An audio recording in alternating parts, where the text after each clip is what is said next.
Good evening and thanks for watching the Times TV News with me, Sarah Chilora. But first, the headlines. Leader of opposition in Parliament, Kwagwanji, exposes more rot in the management of COVID-19 funds by local councils. Attorney General directs government to reinstate all interdicted civil servants back on the payroll.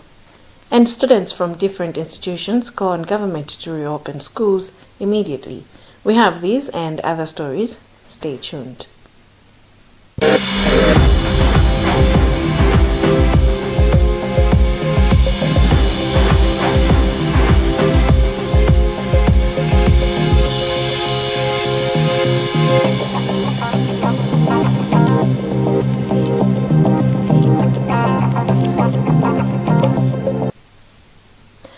In our first story, leader of opposition in Parliament, Kwagwanji, on Thursday exposed more rot in the management of COVID-19 funds by local councils and threatened to pull out of the Presidential Task Force on COVID-19 if the mess is not cleared.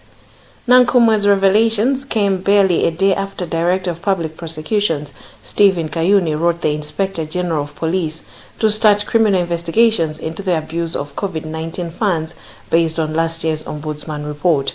More in this report.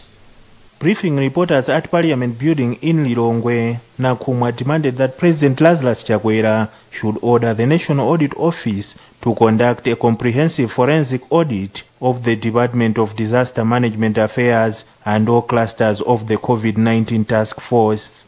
He said a report of the findings should be submitted to the Public Accounts Committee of Parliament within 14 days for scrutiny and action. I sympathize with Malawians, especially those who are to benefit in one way or another, a local Malawian from the 6.2 billion kwacha we are talking about in one way or another, that it seems money has gone down the drain, and there is great need that a forensic audit being instituted to make sure that we get the gist of the matter than speculating. On his part, Chairperson of the Health Committee of Parliament, Matthews Ngwale, said it is saddening to note that other people were abusing money at the time most Malawians are suffering. It is alleged that there is abuse, and examples have been given. And therefore, there is need to investigate further to see that but the examples given here actually are not as small as they are. Probably there is a lot more.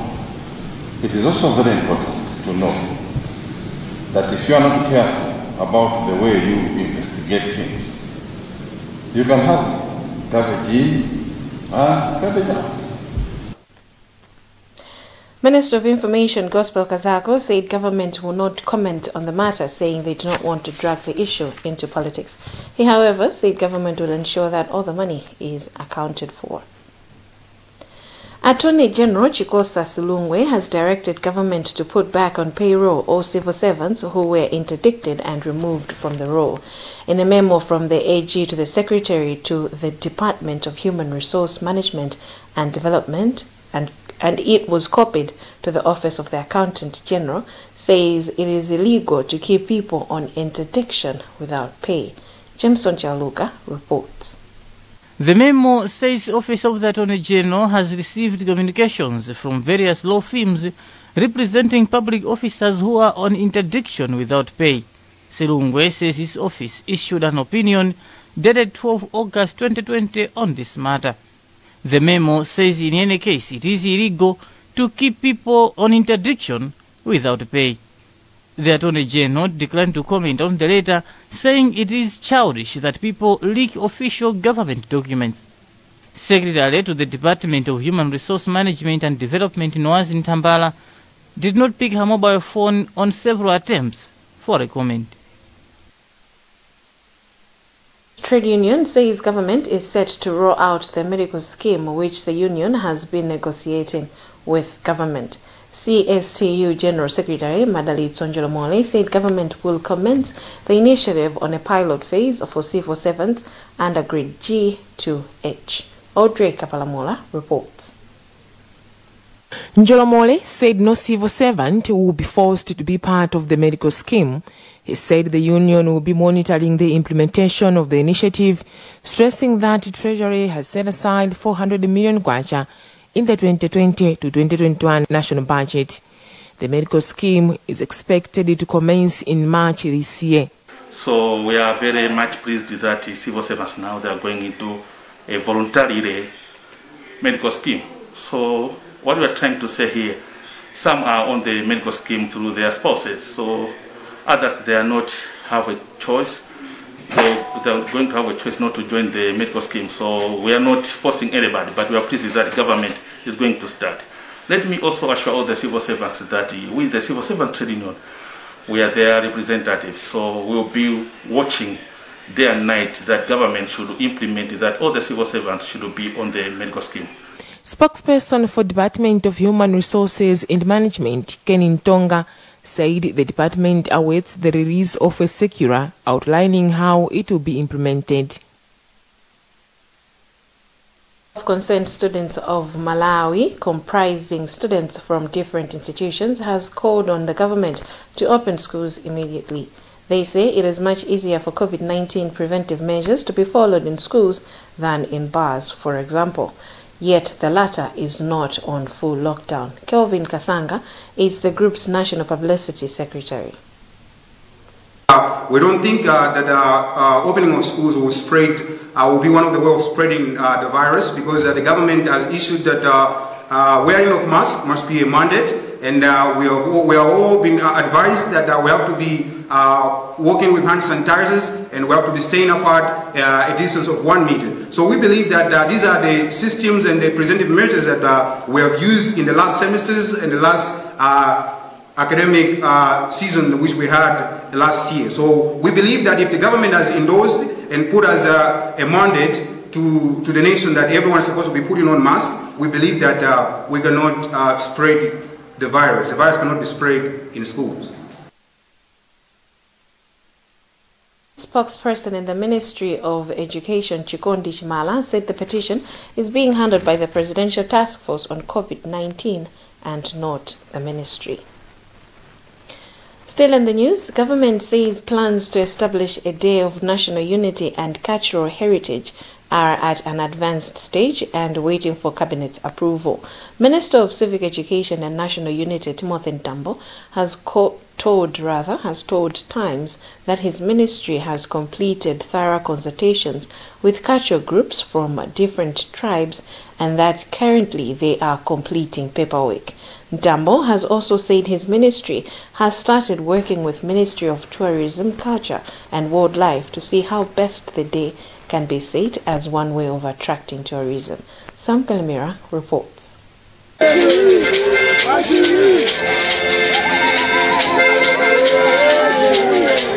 Ntambo said the National Unity and Cultural Heritage Day is not going to kill the current heritage events because different cultural groups will continue showcasing their dances, food, language, among other cultural-related performances during the day. The minister said currently cultural events partly divide Malawians, as it is only that particular tribe that values their culture. Once the cabinet approves the National Unity and Cultural Heritage Day, it will be taken to Parliament for scrutiny and further approval. We have made a lot of progress because all we wanted is that this should be born out of a thorough consultation. A roadmap has been clearly drafted and drawn. As I speak, we will be finalizing the same and present it to Cabinet for evaluation and approval.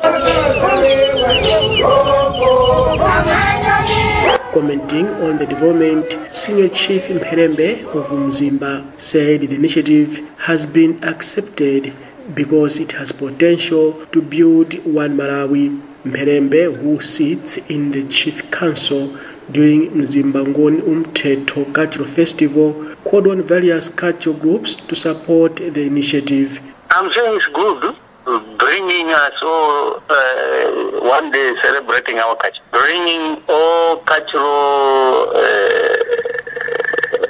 performances one day at one venue will unite us as Malawians. Apart from Umteto from Mzimba, Malawians celebrate cultural festivals such as Kulamba Wachewa, Gonaba Muhanya of Tumbuka Clan, Mulako Alomwe, Chiwaja Jayao, Mudauko wa Tonga, among others.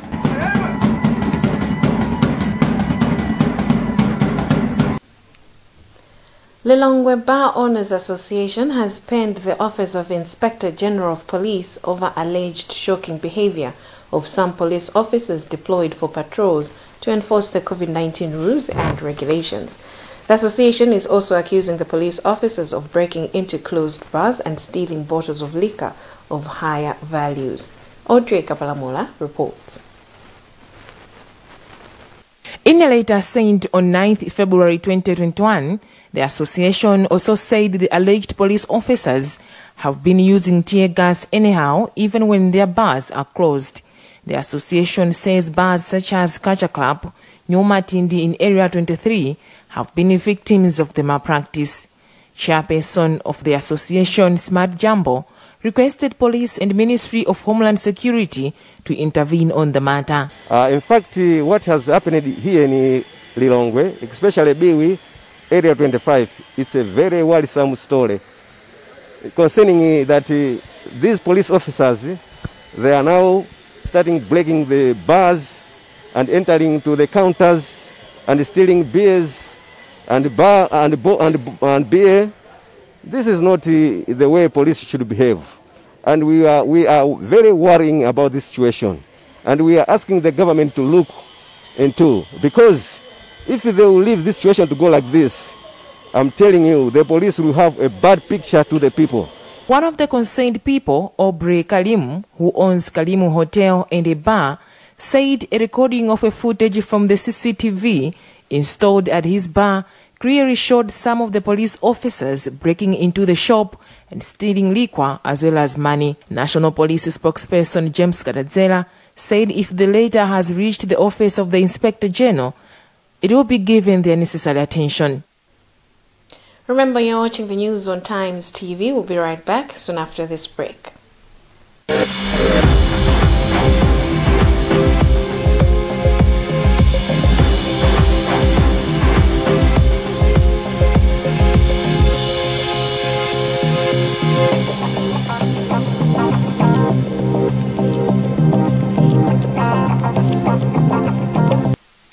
To achieve great things in life, you must do little things every day, like the 1, 2, 3 with Colgate. 1, wake up, wake up.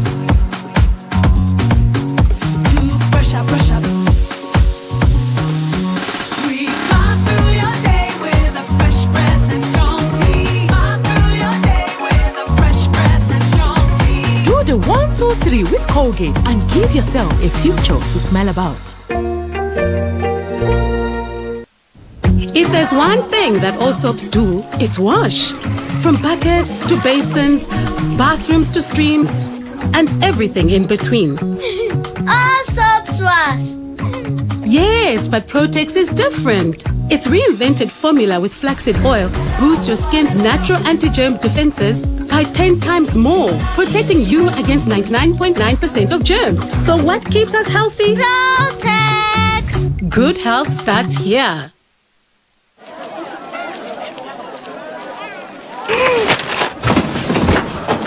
Do your gums hurt? Yeah. Does your toothpaste contain sage, eucalyptus, myrrh, chamomile? All that in one toothpaste? Yes, try Colgate Herbal. Colgate Herbal contains nature's best herbs and Colgate's fluoride technology to give you strong teeth and healthy gums. Ah, Colgate Herbal. Let's go. Colgate Herbal for strong teeth and healthy gums naturally.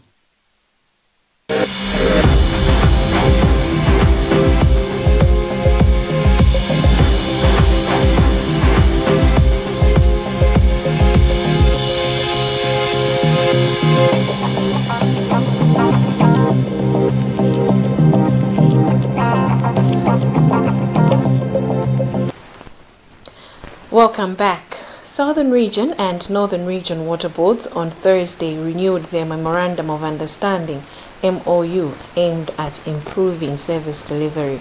The signing ceremony took place in Zomba District. Thomas Kacheri has more in this report. During the signing ceremony in Zomba District, Board Chairperson for the Southern Region Water Board, Ibrahim Matola, said the renewal of the MOU will spur the two boards to serve the public with efficiency. Matola added that the partnership will allow the two to share lessons learned and be able to iron out the challenges. He also disclosed that they intend to do away with non-payment of bills in most government institutions by installing prepaid meters. When we exchange the problems and the ideas and how to solve them, I think we are going to be saving the nation or saving our institutions and our customers within our restricted areas very well. It's true that government owes us a lot of money.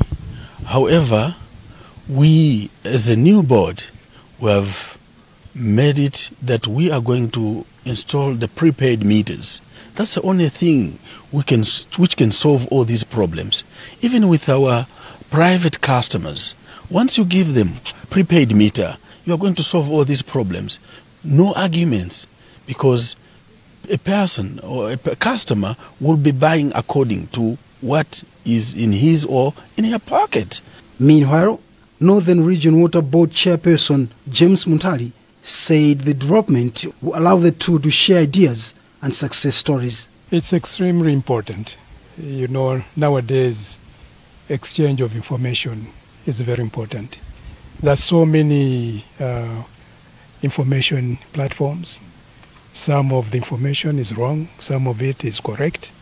But until you meet as interested parties, that's the only time you can be able to correct some of the misinformation that might be out there. The two boards say they are optimistic that they will still meet the demand by 2030. Livingstonia Synod of the Church of Central African Presbytery has directed that all presbyteries and congregations should establish woodlots as a way of complementing the government's target of planting 60 million trees in the 2020-2021 national tree planting season. Livingstonia Synod General Secretary Reverend William Tembo said if all 250 congregations under the Synod take part in the exercise, this will ease government's efforts to replenish forest. From Mzuzu, Sam Kalimira has the details. Reverend Tembo made the directive during the launch of the Synod's tree planting exercise that was held on Thursday at Bandawe Mission in Nkatabe District. The General Secretary said it is the responsibility of all the congregants to restore forests that have been cut down. We have planned to plant so many trees. We have about 32 presbyteries, over 250 congregations. So each congregation has been tasked to plant actually some trees at their place of choice.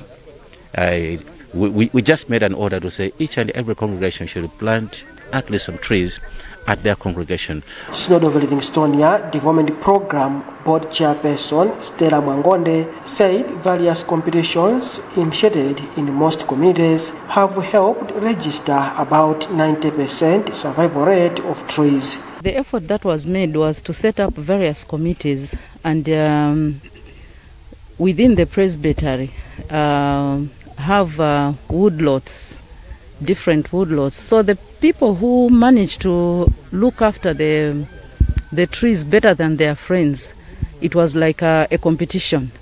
They were winning, some won hymn books, some won football uniforms, so that motivated them. Their woodlot to make sure that they were watching over them, that they survive. Meanwhile, Nkatabe District Forestry Officer McDostan Somba said the district has registered a 68% survival rate of trees. Nsomba said the district is targeting to plant 650,000 trees this season. During the launch, the synod planted over 2,000 varieties of tree seedlings. In its effort to help the government in the fight against COVID-19, World Vision has donated personal protective equipment to government worth about 34 million kwacha. According to Ronix Kachamba, who is World Vision National Coordinator for Child Protection and Campaigns, the organization is conducting a program targeting vulnerable children in the communities that are also affected by the surge of coronavirus. He was speaking on Tuesday during the donation in Salima district. World Vision work directly with the most vulnerable people. We work in area programs that are in the rural set of rural communities. That's why we thought we needed to target directly those people that are less reached most of the times. That's the reason why we thought we needed specific health centers. Like here in Salima, we targeted Kombeza and Shungurwe so that we don't leave out anyone when it comes to preventing the further spread of this COVID-19. Njanani Mawindo, a senior nursing officer at Salima District Hospital, said the donation is very timely. The donation is very timely and it helps us with our infection prevention program. And this donation is aimed for the communities, mainly Kombeza and Ndulwe. So it has assisted us greatly as it's timely and it will help us with our infection prevention. There was a huge gap. Chlorine, which is part of the donation, is needed in everything. Hand washing, disinfecting materials, so the gap has been settled greatly. We appreciate the donation, and at this moment in time with the COVID fight, it's not enough, but it has gone a long way to assist us with the fight. The donated materials will be divided into 4 districts of Salima, Dedza, Karonga, and Chitipa. In international news, the U.S. slapped additional sanctions on Myanmar following a military coup February 1. The crisis has emerged as an early test of President Joe Biden's foreign policy as his administration pledges to defend democracy and seeks to counter China's rising influence in the region. White House correspondent Patse Widakuswala reports. Protests continue in Myanmar following the February 1st military coup. On Wednesday, President Joe Biden announced he is imposing new sanctions on the country's military leaders, their business interests, and family members. Those are on top of sanctions already applied starting in 2017 for atrocities against Myanmar's Rohingya minority. We will identify at first round of targets this week, and we're also going to impose strong exports controls. We're freezing U.S. assets that benefit the Burmese government while maintaining our support for health care, civil society groups, and other areas that benefit the people of Burma directly. With few economic ties and sanctions already in place, U.S. leverage on Myanmar is limited. But sanctions targeting the junta matched by U.S. allies can be effective, according to analysts. Maybe in cooperation with other parties, the Japanese, for instance, who are major players in the economy, the U.S. can help shift the cost-benefit analysis a little bit and incentivize compromise and a return to democracy. But if we think that we're going to slap sanctions and Min Aung Hlaing is going to say, I'm sorry, we are mistaken. Washington is working with regional allies, including Japan, India, and the Association of Southeast Asian Nations, or ASEAN, who have signaled their support for U.S. outreach to Myanmar. Continue engagement, prevention of isolation of Myanmar, and to have U.S. Play a constructive role in trying to reach this broad consensus. The Myanmar coup followed accusations of democratic backsliding in the region, including in Brunei, Vietnam, Laos, Cambodia, and the Philippines. Addressing them in the context of strategic competition with China is seen as a challenge for the administration. How do we compromise and play the long game and keep channels open, even with regimes that we object to? How can we do that and back off of an absolute declaration of principles in order to compete with China while still claiming that the grounds of our competition with China is in some way ideological? The U.S. has been criticized as hypocritical for sanctioning countries after a violent siege of the U.S. Capitol. by supporters of former President Donald Trump, who falsely claimed the U.S. presidential election was stolen. The same pretext the Myanmar military used for the coup. I don't think it was ever all that effective when U.S. officials went into Southeast Asian states preaching, but now they'll just be laughed at. National Security Advisor Jake Sullivan says there is bipartisan support for Myanmar sanctions, but acknowledged America has work to do at home as well. Pulling our country together, revitalizing our own democratic foundation, building more unity, as President Biden has talked about, that will be an important part of us operating effectively in the world. Analysts say some allies may question U.S. resolve in the region, given Washington's foreign policy shifts with each new administration. Patsy Widakuswara, VOA News. For now, but before we go, the headlines once again. Leader of opposition in Parliament, Kwagwanji exposes more rot in the management of COVID-19 funds by local councils. Attorney General directs government to reinstate all interdicted civil servants back on the payroll. And students from different institutions call on government to reopen schools immediately. You have been with me, Sarah Chilora. Remember, you can get more on this and other stories by visiting our website www.times.mw, on our Facebook page Times360 Malawi, and on Twitter at Times360 Malawi. Remember to wash your hands regularly, observe social and physical distance, and mask up. Please stay safe. I wish you a lovely night.